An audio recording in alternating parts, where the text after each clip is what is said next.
Florent Ibenge yupo pale kwa ajili ya kuboost mentality ya wachezaji wa Azam FC. Hawawezi kucheza vibaya kwa kuhofia kumwangusha kocha.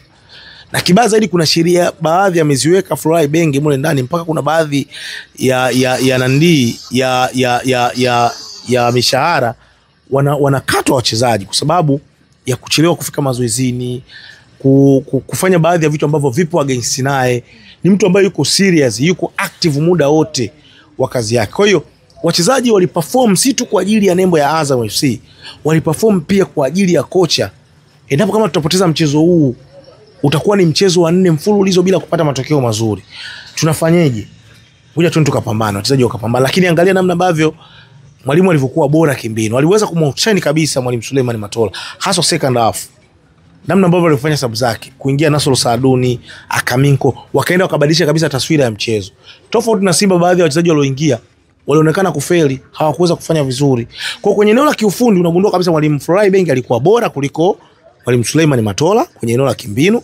Ndio maana kuna baadhi ya wachezaji waliingia wakaathiri mchezo na Simba wakapata matokeo na Azam wakapata matokeo mazuri, lakini kwa upande wa Simba ilikuwa ni ngumu. Ukija pia kwa eneo la character za wachezaji, unaona ni wachezaji ambao wanafanana.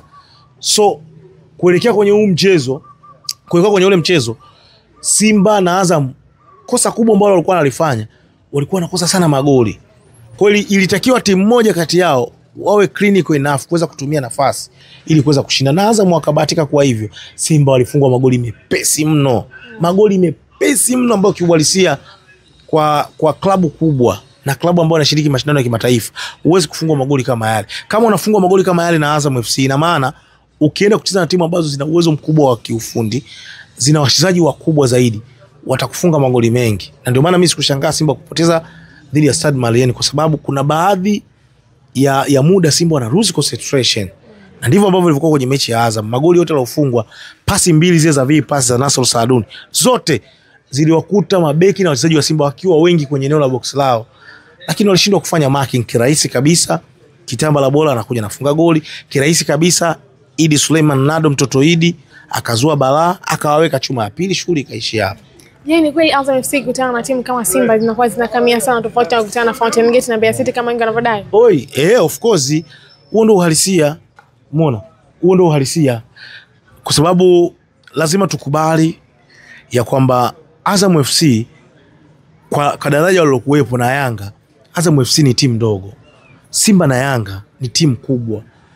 Approach ya mchezo wa Azam FC na Young Africans ama na Simba, lazima Azam ataiapproach kama timu ndogo. Yani anakuwa na mentality ya timu ndogo. Kwa lazima apambane sana, lazima akamie, kwa sababu Azam FC kwa Yanga na Simba ni timu ndogo. Kwa mimi hapo sioni kama kuna shida. Umeona?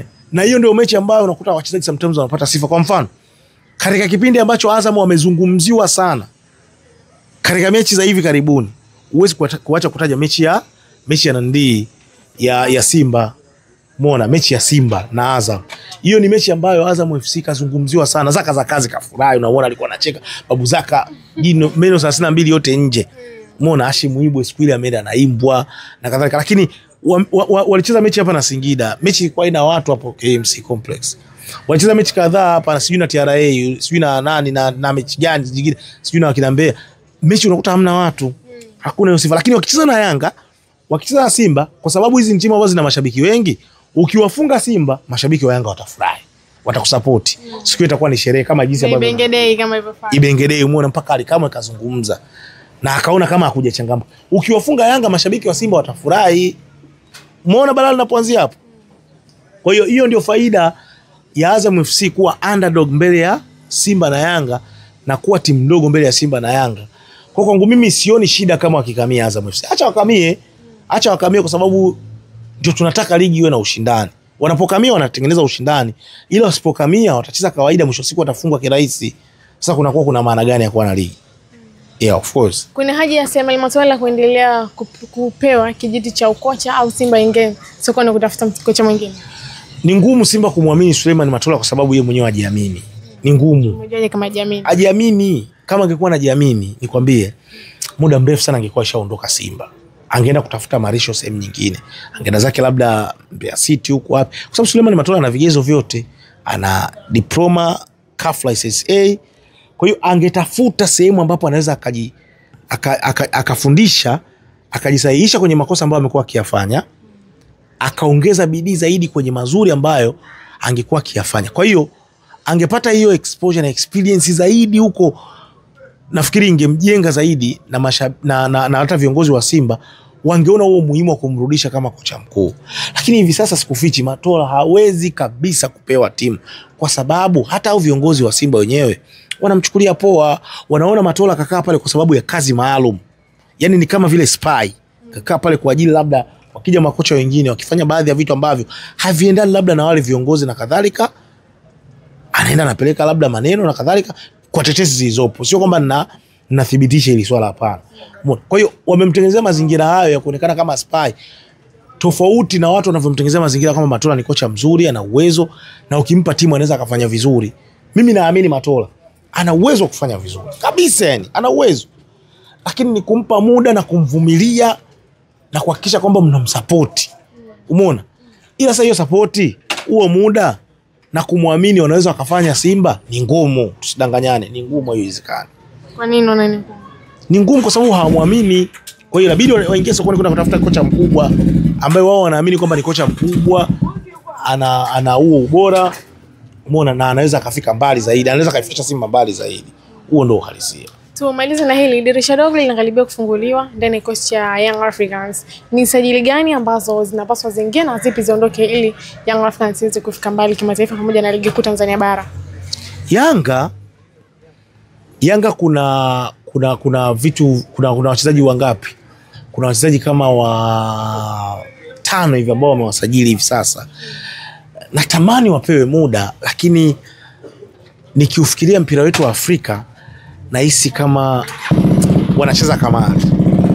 Kuna wachezaji kama 5. Wakina nani? Yanga. Wachezaji gani wakina nani yani? Ambao nafikiria yani nafikiria natamani wapewe muda. Natamani. Na ndio mpira unavyotaka. Wapewe muda. Natamani sana. Na wanaweza wakaja wakatu prove wrong. Yeah, of course wanaweza wakaja wakatu prove wrong huko mbeleni.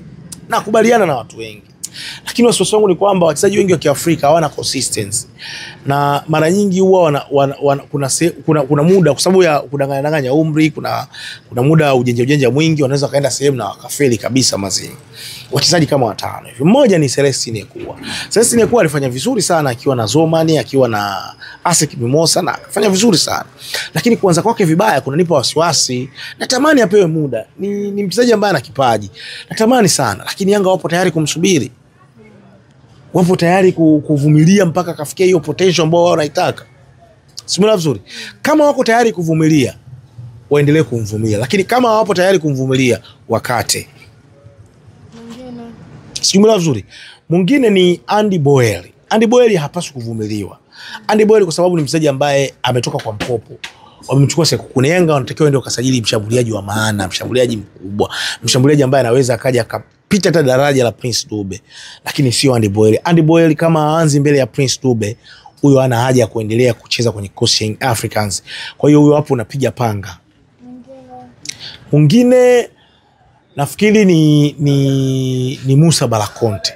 Kama Musa Balakonte alisajiliwa kwa mbwembwe na watu wakiamini kwamba anaweza akaja hapa akafanya vizuri zaidi na akawa bora na kuzidi midfielders wengine, iweje makocha wanaokuja wanampiga benchi? Iweje Duke Abuya anaanza mbele yake? Iweje sasa hivi amekuja mwalimu Pedro Gonçalves anamtumia zaidi na anaonekana Lasine Kouma kuwa na potential kwenye eneo la katikati kuliko Musa Balakonte? Iweje Romain Folz alikuja in Africans na kumpa nafasi ya Ndambwile akamwacha Musa Balakonte? Kuna kitu hakipo sawa. Kwa kama hicho kitu hakipo sawa na wanaamini huo muda wakimpa ataupoteza bure, piga panga. Tafuta midfielder ambaye atakuja kumpa challenge Duke Abuya au ataipeleka Yanga kwenye next level. Nafikiri wanaweza kufanikiwa zaidi. Wanne kwangu mimi kila nikimwangalia naona yes, inawezekana anaweza akafanya kitu zaidi, ila wampe muda. Ni Frank Yansik kutoka kwenye kikosi cha Singida Black Stars kwa mkopo. Wampe muda, anaweza kaleta ushindani. Huyu wampe muda kabisa, mimi sina shida lolote. Wampe muda, anaweza akawapa kitu tofauti kabisa. Muone, anaweza akawapa kitu tofauti kabisa. Lakini mimi nafikiri niishie kwa hao watatu ambao kwa haraka haraka, kwa sababu nikisema watano hapana, acha tuishie kwa hao watatu. Huyu wanne wampe muda, kwa sababu Frank Ansiki ni mmoja kati ya wachezaji ambao mimi hata walipokuwa Singida Black Stars walionyesha kwamba wana potential nzuri sana, na hapa katikati amepewa nafasi, unaona kuna kitu wanacho, na kitu special sana ambacho anaweza akawasaidia Young Africans kufika nchi ya ahadi, na akaenda ushindani kwenye eneo la backline. Anacheza na Dickson Job, anacheza vizuri sana kiukweli. Kwenye mechi kadhaa alizocheza amecheza vizuri. Wampe muda, ila hao watu watatu mimi hapana, nina wasiwasi nao kwa kiasi kikubwa sana. Lasine Kouma mimi naamini ana talent. Mimi nimemuona akiwa Stade Malien, anapewa nafasi, unaona kuna kitu anacho, ana potential, yani unaona kuna kitu anaweza kawapa Young Africans kikubwa zaidi kwenye eneo la katikati mwa uwanja na wakafika mbali. Cha msingi ni mwalimu kuendelea kumpa nafasi. Shukrani sana. Nashukuru sana.